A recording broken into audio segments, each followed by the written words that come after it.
Serious? What are some scary, horrifying, creepy things that have happened that could have a plausible explanation, but still freak you out? Here's my best. Would love a plausible explanation. BTW, this is back when I lived in New Zealand. Walking home forest at night with a friend at like 2 AM, don't even ask. We were about 14. We were having good time. Talking etc. When out of nowhere our friend shows up and starts talking to us. Our friend started chatting with us and I felt a really strong sense of euphoria. This friend knew both of our names. And things that he shouldn't have, like exact details of inside my room. And things that happened to me before I moved into the country. Then he was just gone. And we both collapsed. Physically exhausted. It was then that we realized that we had never met this friend and we were still 10 kilometers from town and another 2 kilometers from our campsite. We just lay there for so long. Recovering. I never actually properly saw my friend, I kind of just knew he was with us. And I can't recall his voice either. All I remember is him asking to take us to his house, just turn left. My real friend luckily had the sense to not let me go. That left turn led to this unfenced lookout with like a 5-meter drop to rocks. Don't even want to think about what would have happened if I had listened. A few years back, I lived with my mother and German Shepherd in a 2-bedroom rented townhome. I got home from work one day and went about my daily routine. When it came time to eat dinner, I knocked on my mom's door to come and eat. I smelled cigarette smoke and heard her grunt a response.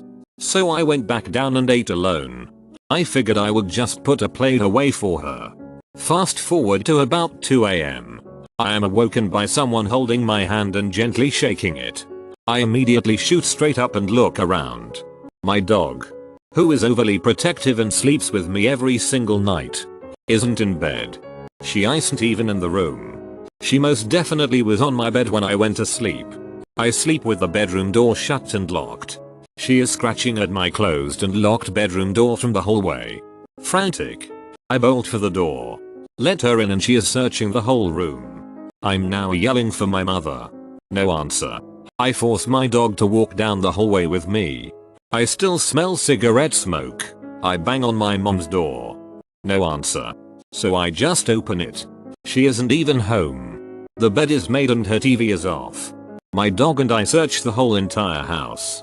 Nothing is out of place. All the doors and windows are still locked. I was freaked out to say the least. The next day I called my mom and she told me she left early the day before to go visit my sick grandfather. I've posted about this before. But when I was about 9 years old, 1995, in the middle of a bright summer day, I went to the refrigerator to get a popsicle. Suddenly a roughly teenage looking guy, with long brown hair wearing a beige turtleneck and red plaid bell bottoms, turned around the corner into the hallway to my left. Then vanished from toe to head as I looked at him. Told no one about it for years. Until after my mother mentioned meeting the, now grown, kids who lived in the house before us. Who asked her if she'd seen the bell bottom ghost. Some guy back in the 70s probably has a story about seeing some kid in his kitchen getting a popsicle from a futuristic looking fridge. So as a youngster, me and my brother were staying up late playing video games since we didn't have school the next morning. It was maybe 3 AM when we decided to shut it down and get in bed. My room is at the end of the hall while my brother's was right next to mine. After we shut it off and put the controllers away, we both hear these heavy slow footsteps coming from the kitchen. The kitchen was the only room without carpet, so they sounded pretty ominous. We gave each other a look and I called out down the hall, "Dad?" Well, then the footstep sounds trailed back towards our laundry room and stopped. That's also where our basement door is. Well, we knew something wasn't right, so we both start yelling for our mom and dad and they come rushing to us all sleepy and confused. And we frantically explain what we heard. My dad goes and checks it out and tells us that all the doors are still locked and closed and there wasn't anything showing anyone was in the house. Plausible explanation could be that it was just a person that broke in and scurried off when we called out, but I always wondered what if it was a ghost instead. I remember one time as a child. I was home on a Saturday morning. For a bit of context, back then, My mom would usually go into work on Saturday mornings and be home usually by 12 p.m. Now back to the story. I was sitting on the couch watching TV. The time started approaching 12, which meant that my mom was almost home. I very vividly remember hearing a car door close, hearing the car lock, and my mom walking into the house calling my name. When I got up to go greet her, there was no one there. Still creeps me out. I had a similar thing with my mum when I was around 12-13. I had just been chatting with her and then started to walk upstairs while she was in the kitchen. All of a sudden I hear her go ooh, super loud. Like the noise you make when someone has said something a bit cheeky or rude. It confused me because I'd not said or done anything to warrant a reaction like that. So I went back into the kitchen and asked her what that was all about. She didn't have a clue what I was talking about. Like genuinely. I could tell by her face that she wasn't just having me on. She was as confused as I am and claimed she didn't hear anything. I still wonder WTF happened there. When I was younger, my mom, my grandma and I liked to go to this little fruity shop that was about 40 miles from our home. It was a cute little place where you could get the classic tea and sandwiches and cute little desserts and all. One time we went. All was normal. But on the way home we received a call that my other grandma had passed away. Very sad. But as she had been battling cancer, not exactly unexpected. The next time we went, a few months later, on the way home we received a call that my uncle had died suddenly of a heart attack. Creepy coincidence for sure. But we still did not think too much of it at the time.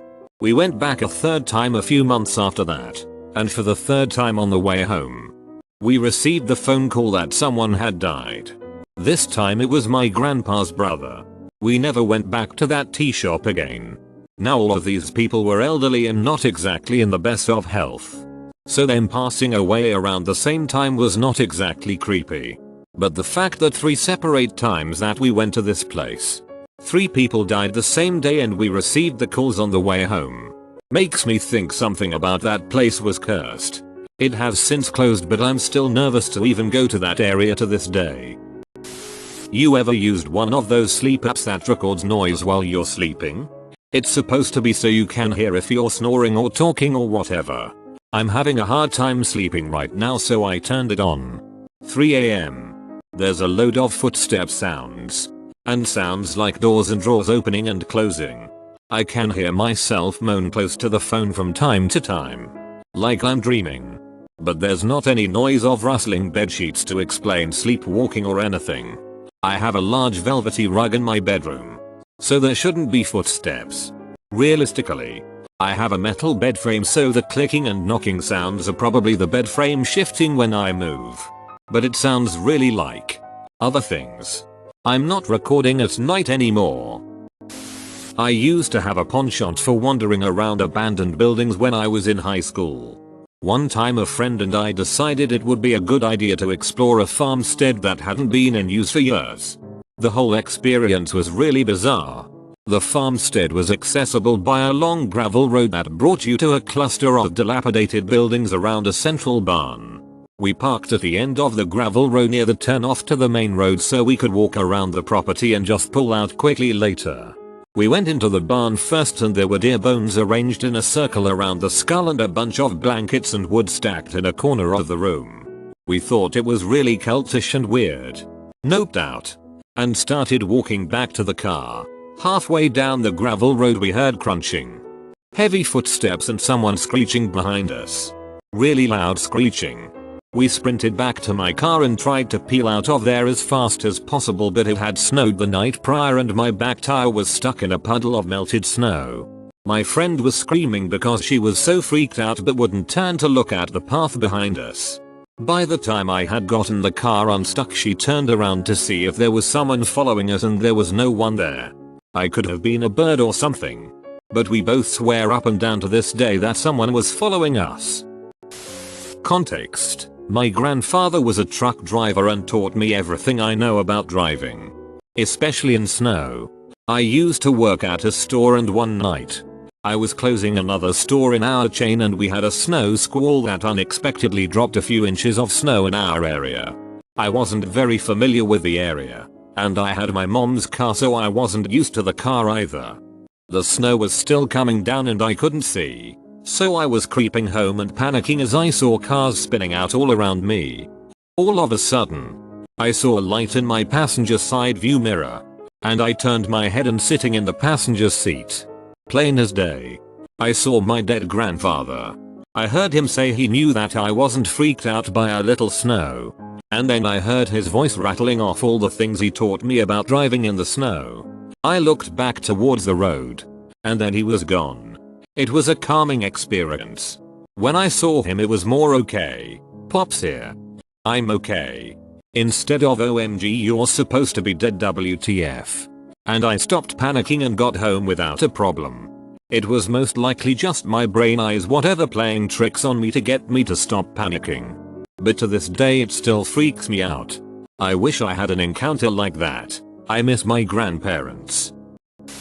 I lived in one of the oldest apartments in the town I was living in.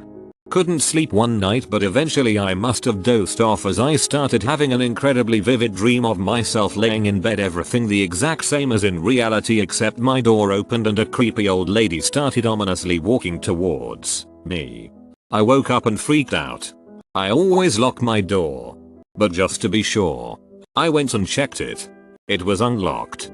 Many years ago, my then wife was out of the country on business.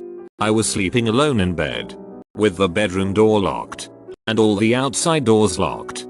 In the middle of the night something woke me up. At first I couldn't tell what it was, but as I started looking around, I saw a shadow on the wall that shouldn't be there. Some clothes I hanged and forgot about, was my first thought. Then I remember there was nothing to hang anything on that wall, so I looked more carefully. I did not want to turn on the light, because I knew if I did I would fully wake up and have a hard time going back to sleep. As I looked, trying to make sense of the shadow, I could vaguely discern a humanoid form. Yep, that looks like a head and arms. And then the thing moved toward me, and a face came up directly in front of my face. I completely lost control of my body. I felt myself jump straight up, my back against the wall. And I think my body was trying to literally climb up the wall. In the middle of all that, my brain finally made the connection and I recognized the face. It was my wife, who had come back one day earlier for some stupid reason. She was saying, "It's just me. It's just me. I'm sorry. I'm sorry." I understood the words, but as I said, I had lost control of my body. Finally I felt my legs going limp and I just fell on the bed, shaking and mumbling something incoherent. It took me a long time to regain control. Anyway, she had to come back one day early. Didn't want to make me go pick her up at the airport because she was going to be in very late. Walked into the bedroom very quietly and decided to sit against the wall and watch me sleep. Biggest scare of my life. This is hilarious, but I can understand how terrifying it would have been in the moment. I suffer from insomnia. When I sleep less than 2 hours in 3 days I start hallucinating and I'm completely unaware I'm hallucinating. Once, I was about to lay in bed and found myself sitting in the living room in the dark. I know I lost consciousness and walked there, but I can't help to think I teleported. Ugh. My insomnia is getting worse every month. I went to work on a Saturday. Had a really productive day with lots of meetings. Too bad it was Sunday and I was the only one in the office. Please go and seek help. That's really, really bad.